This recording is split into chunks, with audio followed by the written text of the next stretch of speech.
Now this is an installation of a Navian NP240 tankless water heater with a storage tank as extra capacity for peak demand period.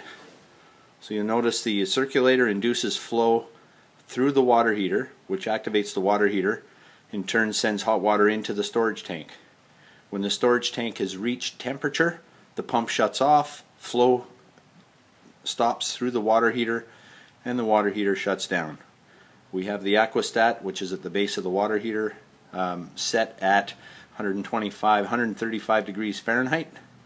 When it reaches that temperature, that's what controls the pump on and off. And yeah, it's a very good system. Maximum efficiency, very long life cycle. Every home should have one.